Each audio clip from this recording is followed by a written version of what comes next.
சித்தர் இருந்தார், சூஃபி சித்தர். அவர் ஞானம் பெற்ற ஒரு சித்தர். ஒரு நாள் அந்த நாட்டு மன்னன் அவரை பார்க்கறதுக்காக வந்தான். என்ன வேணும் உனக்குன்னு கேட்டார். நான் கடவுளை பார்க்கணும், அதுக்கு நீங்க தான் உதவி பண்ணணும் அப்படின்னா அவன். சித்தர் கொஞ்சம் யோசனை பண்ணார். சரி, போயிட்டு நாளைக்கு வாடினார். அதே மாதிரி மன்னன் போயிட்டு அடுத்த நாள் வந்தான். இங்க நீ என்னோட ஒரு வாரம் தங்கியிருக்க வேண்டியிருக்கும்னார். சரின்னா ஒரு பிச்சை பாத்திரத்தை தூக்கி கையில கொடுத்தார். அவனுக்கு ஒன்றும் புரியல, இருந்தாலும் வாங்கிட்டான். வாங்கிட்டு இதை என்ன செய்யணும் அப்படின்னு கேட்டான். இதை ஒன்றும் செய்ய வேணாம், இதை எடுத்துக்கிட்டு பக்கத்தில் உள்ள கிராமங்களுக்கு போ, வீடு வீடா பிச்சை எடுத்துக்கிட்டு வா. அப்படி வந்த பிறகுதான் உனக்கு சாப்பாடும் ஓய்வும் கிடைக்கும். ஒரு வாரம் இப்படி செய், அதுக்கப்புறம் 8வது நாள் நாம கடவுளை பத்தி யோசிக்கலாம் அப்படின்னார். இப்படி ஒரு சொன்னதை கேட்டதும் அந்த அரசனுக்கு அதிர்ச்சி ஆயிட்டுது. ஒரு மாதிரி ஆயிட்டான். தன்னுடைய சொந்த நாட்டில் சொந்த குடிமக்கள் கிட்ட போய் பிச்சை எடுக்கிறதா அப்படின்னு யோசனை பண்ணி பார்த்தான். அதுக்கப்புறம் மெதுவா அவன் அந்த சித்தரை பார்த்தான். ஐயா, சொந்த நாட்டிலேயே பிச்சை எடுக்கிறதுன்னா எனக்கு ஒரு மாதிரியா இருக்கு, வெக்கமா இருக்கு. நான் வேணும்னா வெளி தேசத்துல எங்கேயாவது போய் பிச்சை எடுக்கவா அப்படின்னு கேட்டான். இதுக்கு அந்த சித்தர் ஒரு சம்மதிக்கல. இதை பாரு, உன்னால பிச்சை எடுக்க முடியலன்னா பேசாம திரும்பி அரண்மனைக்கே போயிடு, அதுக்கப்புறம் கடவுளை பத்தி எல்லாம் பேசுறதுக்கு என்னை தேடிட்டு வரக்கூடாது அப்படின்னு விட்டார். மன்னன் தயங்கினான், இருந்தாலும் மனசை சரி பண்ணிட்டு சம்மதிச்சான். சரிங்க, ஒரு வாரம் இங்க தங்குறேன், நீங்க சொல்றது மாதிரி பக்கத்து கிராமங்களுக்கு போறேன், வீடு வீடா பிச்சை எடுக்கிறேன், வர்றேன் அப்படின்னா. ஒரு வாரம் தெரு தெருவா பிச்சை பாத்திரத்தோட அலைஞ்சான்.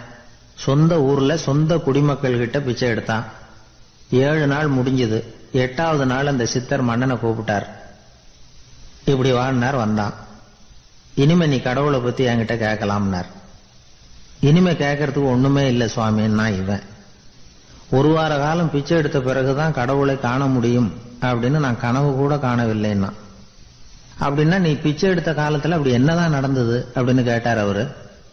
சுவாமி, ஒரு வார காலம் பிச்சை எடுத்ததுல என்னுடைய ஆணவம் அழிஞ்சுட்டுது. அது இப்ப இருக்கிற இடமே தெரியல. இப்ப அதை காணவே காணோம். பிச்சைக்காரனா இருந்தப்போ பெற்றதை மன்னனாக இருக்கும் போது பெற முடியாதுங்கிறத புரிஞ்சுக்கிட்டேன் அப்படின்னா மன்னன்.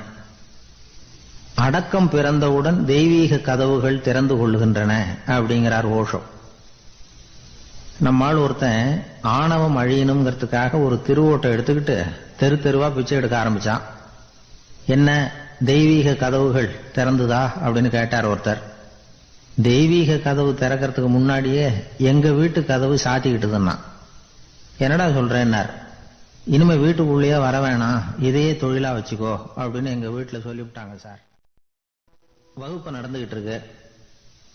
ஆசிரியர் பாடம் நடத்திக்கிட்டு இருக்கிறார். நடத்தி முடிச்ச உடனே கேட்டார், மாணவர்களே, இதுவரைக்கும் நான் நடத்தின பாடத்துல உங்களுக்கு ஏதாவது சந்தேகம் இருக்கா அப்படின்னு கேட்டார். அப்புறம் ஒவ்வொருத்தரா கேட்டார். ஒரு மாணவன் எழுந்திருச்சான். சார், எனக்கு சந்தேகம் எதுவுமே இல்லைன்னா. ஏன்னு கேட்டார். ஏன்னா எனக்கு நீங்க நடத்தின பாடம் தெளிவா புரிஞ்சுட்டுது, அதனால சந்தேகம் வரலன்னா. இன்னொரு மாணவன் எழுந்திருச்சான். சார், எனக்கும் சந்தேகம் எதுவும் இல்லைன்னா. ஏண்டான்னு கேட்டார். ஏன்னா எனக்கு நீங்க நடத்தின பாடம் எதுவுமே புரியல, அதனால சந்தேகம் வரல அப்படின்னா. இந்த இடத்துல நாம கொஞ்சம் சிந்திச்சு பார்க்கணும். இந்த உலகத்துல எல்லாம் புரிஞ்ச ஒருத்தனுக்கும் சந்தேகம் வராது, எதுவுமே புரியாத ஒருத்தனுக்கும் சந்தேகம் வராது. அறகுறையா புரிஞ்சுக்கிட்டவன் இருக்கான் பாருங்க, அவனுக்கு தான் அடிக்கடி சந்தேகம் வரும். ஆக மாணவர்களை இந்த 3 வகையா பிரிக்கலாம். அதே மாதிரிதான் மனிதர்களையும் 3 வகையா பிரிக்கிறாங்க ஆன்மீகவாதிகள். ஒரு ஆன்மீக பெரியவர் என்ன சொல்றார் தெரியுமா? இந்த உலகத்துல 3 வகையான மனிதர்கள் இருக்கிறாங்களாம். முதல் வகை எப்படி தெரியுமா? இவங்களுக்கு எதையும் தெரிஞ்சுக்கணுங்கிற அவசியமே கிடையாது. ஏன்னா அவங்களுக்கு எல்லாமும் தெரியும். இவங்க ஞானத்தின் முழு வடிவா இருக்கிற காரணத்தினால அவங்களுக்கு எந்த சந்தேகமும் இல்லை, எந்த கேள்விகளும் கிடையாது. இந்த நிலையில இருக்கிறவன் கிருஷ்ணன். எல்லாத்துக்கும் விட தெரிஞ்சுக்கிட்ட நிலையில அவன் விடையாக மாறிவிட்டான் அப்படின்னு சொல்லுவாங்க.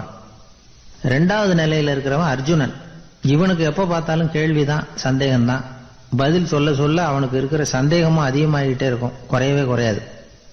அர்ஜுனன் மாதிரி உள்ளவங்க எப்பவும் கேள்வி கேட்டுக்கிட்டே இருப்பாங்க. ஒரு கேள்விக்கு விட கிடைச்சுட்டுன்னு வைங்க, உடனே இன்னொரு கேள்வி அவங்க கிட்ட இருந்து வரும். கிருஷ்ணனுடைய நிலை எப்படின்னா அது கேள்விகளே அற்ற ஒரு நிலை. அர்ஜுனனுடைய நிலை எப்படின்னா அது கேள்விகளை தவிர வேறு எதுவும் அற்ற ஒரு நிலை. இவங்களை தவிர இன்னொரு ஆள் இருக்கிறான், அவனுக்கும் கேள்விகள் அற்ற ஒரு நிலை தான். அவன் யாருன்னா துரியோதனன். இவனுக்கு தெரிஞ்சுக்கணுங்கிற எண்ணமே சுத்தமா கிடையாது. ஆவலே இல்லைங்கிறதுனால அதை புரிஞ்சுக்கணுங்கிற அவசியமும் இல்லை. அதனால அவனுக்கு கேள்விகள் அற்ற ஒரு நிலையில அவன் இருந்துகிட்டு இருக்கிறான். எல்லா பதிலும் தெரிந்து கொண்ட நிலையில கிருஷ்ணனும் கேள்விகள் அற்ற நிலையில இருக்கிறான். தெரிஞ்சுக்கணுங்கிற ஆவலே இல்லாத துரியோதனனும் கேள்விகள் அற்ற நிலையிலே இருக்கிறான். இப்படியும் இல்லாம அப்படியும் இல்லாம ரெண்டும் கெட்டான நிலையில இருக்கிறானே, அவன் தான் அர்ஜுனன். அதனால பெரியவங்க எல்லாம் என்ன சொல்றாங்கன்னா, இந்த உலகத்துல அர்ஜுனன்களா இருக்கிறவங்க ஒண்ணு துரியோதனனா மாறிடணும், இல்லைன்னா கிருஷ்ணனா மாறிடணும். இதை தவிர வேற வாய்ப்பு இல்லை. துரியோதனன் மாதிரி உள்ளது விலங்கு நிலை, கிருஷ்ணன் மாதிரி உள்ளது தெய்வ நிலை. அர்ஜுனன் விலங்காவும் ஆக முடியல, தெய்வமாவும் ஆக முடியல. இப்படி ரெண்டும் கெட்டானா இருக்கிற வரைக்கும் இந்த கேள்விகளும் பிரச்சனைகளும் இருந்துகிட்டே தான் இருக்கும். இதுதான் பெரியவர்கள் சொல்லுகிற அனுபவ உண்மை. ஒரு ஆசிரியர் ரொம்பவும் விரிவா விளக்கமா பாடம் நடத்தின பிறகு, மாணவர்களே ஏதாவது சந்தேகம் இருந்தா கேளுங்கன்னாராம். ஒரு மாணவன் எழுந்திருச்சான், சார் எனக்கு ஒரு சந்தேகம்னா. என்னன்னு கேட்டார். இது வரைக்கும் என்ன பாடம் சார் நடத்தினீங்க அப்படின்னா. அந்த ஒரு மன்னர் இருந்தார். ஒரு நாள் அவருடைய அரசவைக்கு ஒரு ஓவியன் வந்தான். அவன் சீனா தேசத்திலிருந்து வந்தவன், தாவோ சிந்தனையாளர். அவன் அங்க மன்னர் முன்னாடி நிக்கிறான். யாரும் செய்ய முடியாத ஒரு காரியத்தை என்னால செய்ய முடியும்னா. இவன் இப்படி சொன்னதை கேட்டதும் ஏற்கனவே அங்க இருந்த அரசவை ஓவியன் ஒருத்தனுக்கு கோபம் வந்துட்டுது. இதோ பாரு, இப்படி எல்லாம் பேசக்கூடாது, நான் வேணும்னா உன்னுடைய சவாலை ஏத்துக்கிறேன் அப்படின்னா. நாம 2 பேரும் ஓவியம் தீட்டுவோம், அதை பார்த்துட்டு நம்ம 2 பேர்ல யாரு சிறந்த ஓவியன் அப்படிங்கறத மன்னரே தீர்மானம் செய்யட்டும், என்ன சொல்ற அப்படின்னு கேட்டான் அவன். அவனும் சரின்னு ஒத்துக்கிட்டான். போட்டி ஆரம்பமாச்சு. அரசர் அவங்களுக்கு 2 சுவர்களை ஒதுக்கி கொடுத்தார். 6 மாச காலம் அவகாசம் கொடுத்தார். 2 ஓவியர்களும் அவங்கவங்க வேலையை ஆரம்பிச்சாங்க. இரவு பகலா வேலை செய்ய ஆரம்பிச்சுட்டாங்க. 6 மாசம் முடிஞ்சது. அரசர் பார்த்தார். முதல்ல தன்னுடைய அரசவை ஓவியர் தீட்டி இருந்த ஓவியத்தை பார்த்தார். ரொம்ப பிரமாதமா இருந்தது, பாராட்டினார். இதோ பாரு, உன்னுடைய ஓவியம் அற்புதமா இருக்கு, உயிரோட்டம் உள்ளதா இருக்குது, கலையின் உச்சமே இதுதான், இதை விட சிறந்த ஒரு ஓவியத்தை வேற யாராலையும் படைக்க முடியாது அப்படின்னார். அதுக்கப்புறம் அந்த சீன ஓவியன் கிட்ட போனார். எங்க உன்னுடைய ஓவியம்னு கேட்டார். திரைச்சீலையை விலக்கி விட்டு பாருங்கன்னா. மன்னர் அந்த திரைச்சீலையை விளக்கினார். உள்ள ஓவியம் இருக்க வேண்டிய இடம் கண்ணாடி மாதிரி தெரிஞ்சது. அவன் அந்த 6 மாச காலமா அந்த சுவரை தேய்ச்சி தேய்ச்சி கண்ணாடி மாதிரி ஆக்கி வச்சிருக்கிறான். அதுக்கு நேரா எதிர் சுவர்ல அரசவை ஓவியம் தீட்டின ஓவியம் இருக்கு. அது எதிரில் இருந்த இந்த கண்ணாடியில பட்டு பிரதிபலிக்குது. மன்னர் யோசனை பண்ண ஆரம்பிச்சார். அப்புறம் அந்த சீன ஓவியனை பார்த்து கேட்டார். இத பாரு, நீ என்னுடைய ஆளை தோற்கடிச்சுட்ட அப்படிங்கறதுல சந்தேகம் இல்லை, ஆனாலும் எங்களை ஏமாத்தி இருக்கிற, எந்த ஓவியமும் நீ வரையிலையே அப்படின்னார். அரசே, இதுதான் உண்மையான ஓவியம், உயிருள்ள ஓவியம்.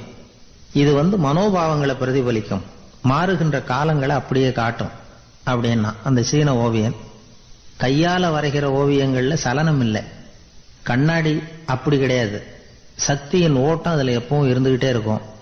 கண்ணாடி மட்டுமே ஜீவன் உள்ள ஓவியமா இருக்க முடியுங்கிறத அந்த சீன ஓவியன் தெரிஞ்சு வச்சிருந்தான்.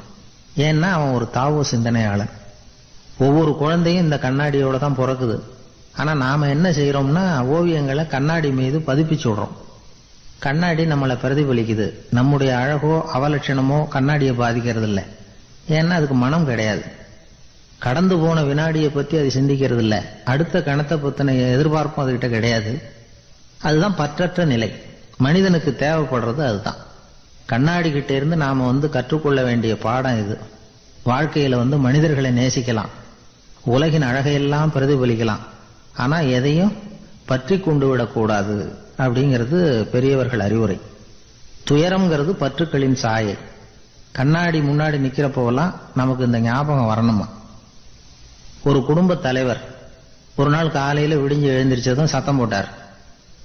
யார் இந்த கருங்குரங்கு படத்தை என் ரூம்ல கொண்டாந்து மாட்டி வச்சது அப்படின்னு கத்தினார்.